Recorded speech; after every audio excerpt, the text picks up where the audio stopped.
I guess we'll start to talk about this book, Pray, Immigration, Islam, and the Erosion of Women's Rights.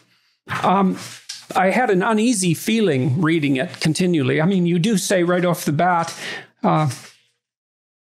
this is a trigger warning for the entire book. Reading it, you should be triggered. Well, I would say I was triggered by reading it. I was triggered partly as a social scientist, I would say, to begin with, because as I went through the initial part of the book in particular, which deals with statistics pertaining to the sexual assault of women, I was reminded of the many studies that I've been involved in dealing with complex, multifactorial problems.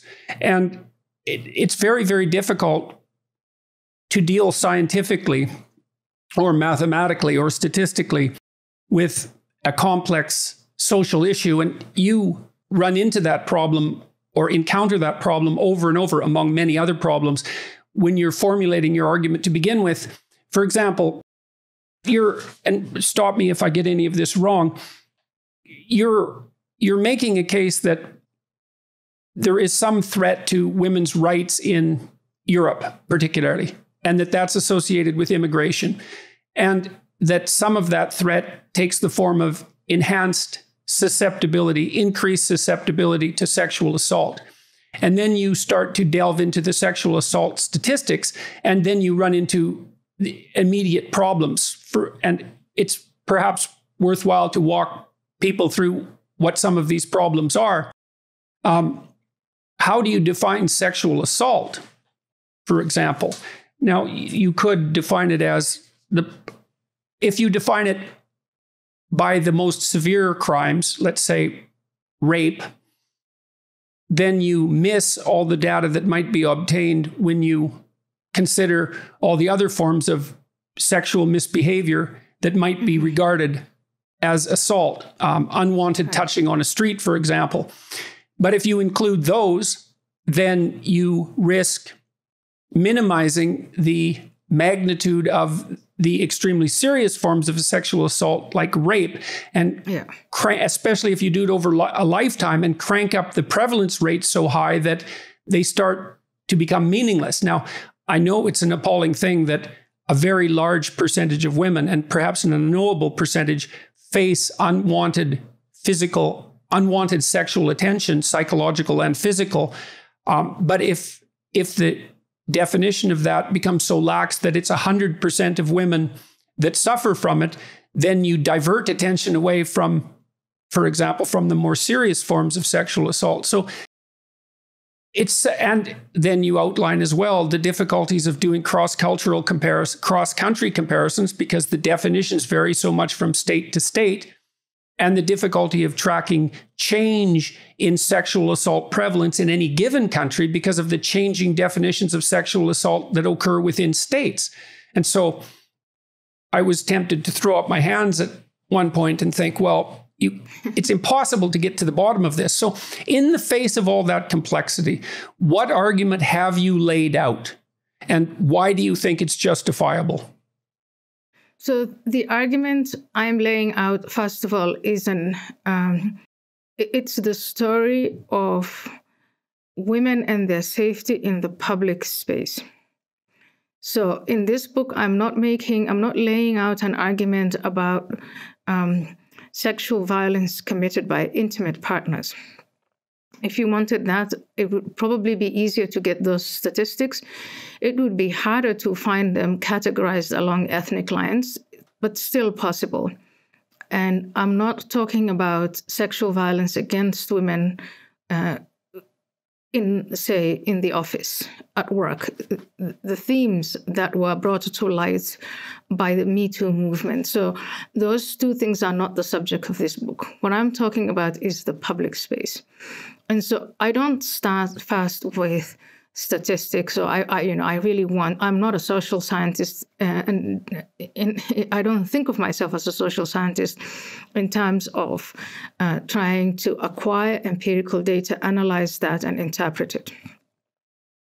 What I do is it starts with experience. It is in Northern European countries, a decade and a half ago, maybe even a decade ago, women took it for granted that they were safe once they left their front door.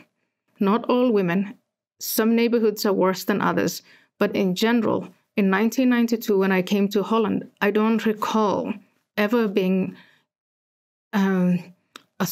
feeling unsafe in the public space. I was with my Dutch friends and I thought it was striking that women took it for granted in the Netherlands that they were safe in the public. And I saw that in other Northern European countries. And when I asked questions about that, they said, are you out of your mind? What's wrong with you? Where you come from, don't you take it for granted? And I described to them the societies that I grew up in and how incredibly difficult it was for a woman to get out of her front door and enter the public space without being catcalled after. And so then I go from the descriptions of verbal sexual violence or sexual propositions that are inappropriate and lewd and obscene and are harmful and hurtful, all the way to rape. And these women were just stunned. A decade later, I'm hearing from white women in some of these countries describing situations that I thought were, but that's weird, that's very interesting, that's a real change. And Jordan, I know you know a little bit of my background, but I've also been engaged in this debate about Islam, integration, immigration, the unintended consequences of immigration, and all the taboos around that. So when I first proposed writing this book, it was, for instance, my husband saying, the argument it won't go anywhere because you will not be able to get to the statistics. And I thought, well, I'll try. And so I started calling up these justice departments of these various countries, and they would provide me with the reports they had made of sexual violence against women in the public space. And some countries, again, are totally as you describe. The definitions shift. Some countries say we do record sexual violence against women, but not the ethnicity of the perpetrators or the religion of the perpetrators. In some countries, you would find the testimonies of the victims, and they would say, that was an Arab-looking man, that was a black man, that was a man who spoke with a foreign accent.